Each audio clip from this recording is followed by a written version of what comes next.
जय गुरु जी। शुक्राना गुरु जी। अनंतम शुक्राना गुरु जी।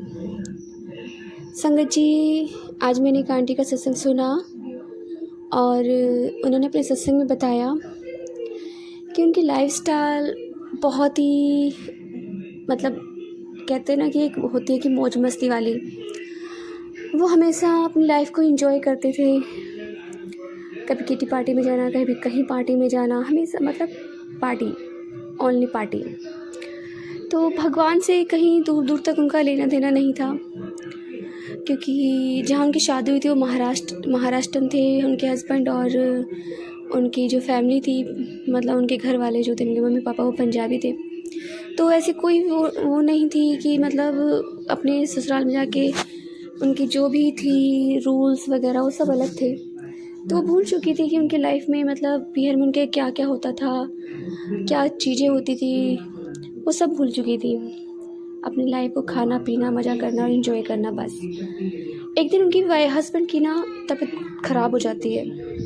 तो संगत जी, उससे पहले उन्हें गुरु महाराज जी ड्रीम दर्शन देते हैं और वो ड्रीम में देखती हैं कि वो एक घर में जा रही होती है और उन्हें वहाँ पे गुरु जी के बहुत सारे स्वरूप दिखाई देते हैं और वो आगे बढ़ती चली जाती है। फिर एकदम से सारे स्वरूप एक एक करके नीचे गिरने शुरू हो जाते हैं।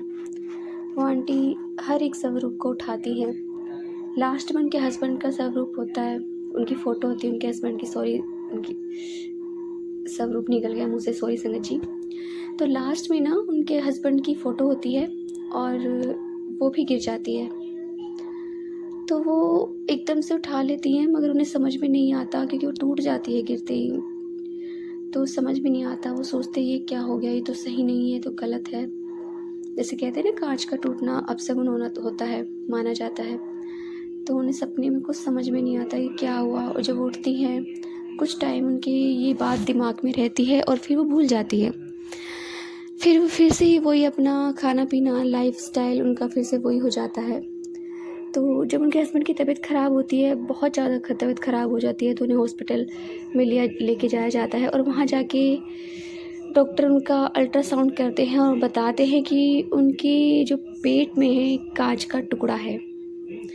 संग जी, वो आंटी कहती हैं कि ऐसे कैसे हो सकता है कि कांच का टुकड़ा कैसे जा सकता है। तो डॉक्टर्स बताते हैं कि जो कांच का टुकड़ा है ना, उस कांच के टुकड़े को काफ़ी टाइम हो चुका है और उसने अपने आसपास एक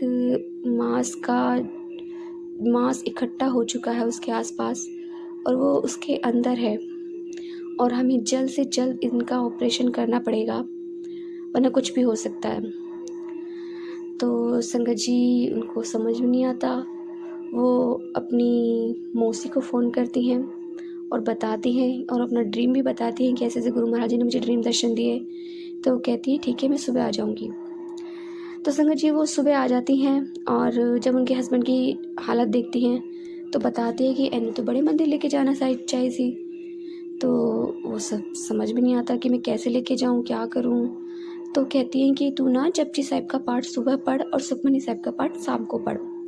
और वो गुरु जी का जल प्रसाद भी लेकर आती है और वो डॉक्टर उनका ऑपरेशन बोल देते हैं। इमीडिएटली ऑपरेशन किया जाता है और 15 दिन वो हॉस्पिटल में रहते हैं। ऑपरेशन होने के बाद उनका जो कांच का टुकड़ा होता है उसे निकाल दिया जाता है और उसके बाद वो डेली सुबह शाम पाठ किया करती थी। बट उसके बाद उनके हस्बैंड की एक दिन ज़्यादा तबीयत ख़राब हो जाती है, बहुत ज़्यादा। तो जो मौसी उन्हें पाठ बता के जाती है, वो कहती है पाठ करना ज़रूरी है। तो उस पाठ को सुबह शाम डेली करना शुरू कर देती हैं और उसके बाद धीरे धीरे उनके हस्बैंड रिकवर करना स्टार्ट कर देते हैं। संगत जी, सच में उनके हस्बैंड की तबीयत इतनी ख़राब हो जाती है कि उन्हें दोबारा हॉस्पिटल में एडमिट होने की नौबत आ जाती है और उनके हस्बैंड मना कर देते हैं कि चाहे मेरे प्राण ही क्यों न निकल जाए, लेकिन मैं हॉस्पिटल बिल्कुल नहीं जाऊँगा। बट गुरु महाराज जी के जपजी साहिब पाठ करने से और सुखमनी साहिब पाठ करने से धीरे धीरे उनके हस्बैंड रिकवर करना स्टार्ट कर देते हैं और उनको दोनों को ही पता नहीं चलता कि कब उनके हस्बैंड ठीक हो जाते हैं और कब आंटी का जपजी साहिब का पाठ चलता रहता है। उनके हस्बैंड को और उनकी फैमिली में किसी को इस तरह से महसूस ही नहीं होता ये चीज़।